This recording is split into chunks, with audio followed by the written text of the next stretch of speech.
दाट जंगलात हरवलेलं एक रहस्य, उंच डोंगरांच्या कुशीत लपलेलं एक प्राचीन वास्तव्य आणि त्या धबधब्यांच्या गजरात ऐकू येणारा इतिहासाचा साक्षीदार. आज आपण चाललो आहोत कोंढाणे लेणी पाहायला. पावसात न्हालेलं जंगल, निसर्गाचा नाद आणि इतिहासाच्या पाऊलखुणा शोधायला. चला तर मग या रोमांचक आणि मंत्रमुग्ध करणाऱ्या प्रवासाला सुरुवात करूयात.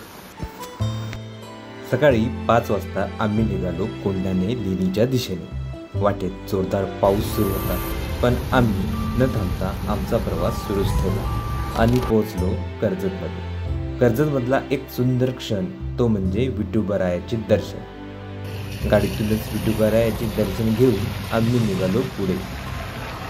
पुढच्या प्रवासात आपल्याला साथ भेटते ती उल्हास नदीची, ते थेट कोंढाणे गावापर्यंत. आणि कोंढाणे गावातून सुरू होतो छोटा ट्रेक थेट लेण्यांच्या दिशेने.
ह्या लेण्यांचा उगम इसवी पूर्व पहिल्या शतकात झाला, जेव्हा बौद्ध भिक्षू ध्यान साधनेसाठी आणि वास्तव्याकरिता अशा ठिकाणी आश्रय घेत असत. इथं 16 लेणी आहेत. त्यात चैत्यगृह आणि विहारांची रचना अप्रतिम आहे. दगडात कोरलेले सुंदर स्तंभ, नक्षीकाम आणि काळाच्या ओघातही न पुसलेला बौद्ध संस्कृतीचा ठसा. पावसाळ्यात जेव्हा धबधबे लेण्यांवरून झेपावतात, तेव्हा इतिहास आणि निसर्ग यांचं एक अद्भुत मिलन येथे पाहायला मिळतं.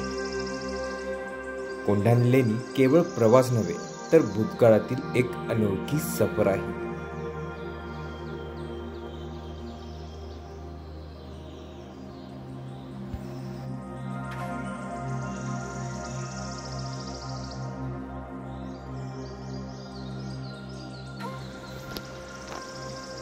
इथे बसून बाहेरचा पाऊस पाहताना मन न कळत भूतकाळात हरवतं. कोंढाणा लेणी ही एक ऐतिहासिक जागा नाही, ती आपल्याला आठवण करून देते की निसर्ग आणि संस्कृती जपली तर ती पिढ्यानपिढ्या टिकते.